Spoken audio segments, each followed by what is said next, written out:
خب موزیک ویدیوی زیبای هدف رو دیدیم با رضای عزیز. گیتارش هم کوک کرد. حالا یه مژدم بهتون بدم که جدیدترین کارشو که هنوز بیرون نیومده الان میخواد واسهتون بخونه. رضا جان بریم. البته این گیتار شماست، گیتار من نیست، خود عادت نداریم بهش. این یکی از کار جدیدم، اسمش خوابه، خودم دوستش دارم. یه حالت پاپ راکه.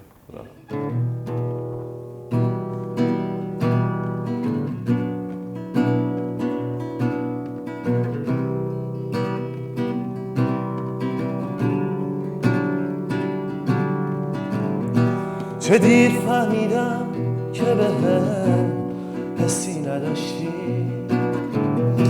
چه زود منو با تنهایی تنها گذاشتی، تنها گذاشتی یه طرف دوستم نداشتی.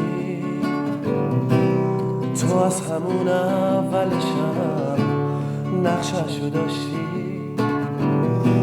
هر روز که میره پیرتر میشم به خاطر کی، از این زندگی سیرتر میشم به خاطر کی،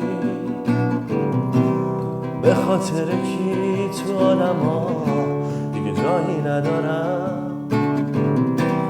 من یه شکست خوردم و با تو کاری ندارم.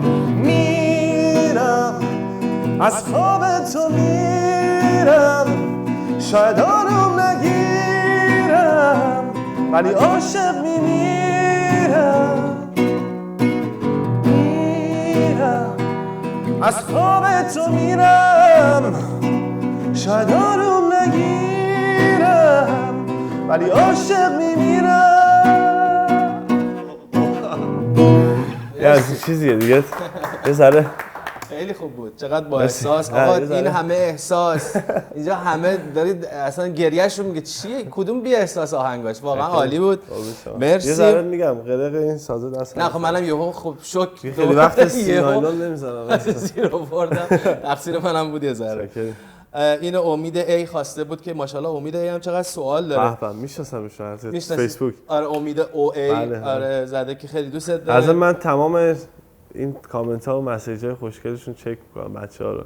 خیلی مهمه. همیشه هم به یادشون هستم. و یه چیز دیگه هم بگم، این که من تو این روزهای آخر خیلی مسیج میگرفتم از افراد مختلف، این که چرا انقدر خودتو گم کردی و مغرور شدی، و اینکه من هیچ وقت تو زندگی مغرور نشدم و فکر می‌کنم هر کسی که منو میشناسه از نزدیک بدونه که به جرئت خودم شاید بتونم اینو بگم، به جرئت که شاید یکی از خاکی ترین خواننده‌های ایرانی باشم. میتونم اینو تضمین کنم، یعنی هر چیزی که نداشته باشم. من خودم تضمین میکنم به خاطر که من رضا رو خیلی وقت میشناسم. پشتش همیشه گفتم که خیلی بچه مؤدبیه، یعنی کسی که مؤدب و خیلی هم خاکی به قول خودش. مرسی. 100% همینطوره. اینو من مطمئنم. خب همون امید گفته که بگو کدوم تیم؟ قرمز، آبی، زرد؟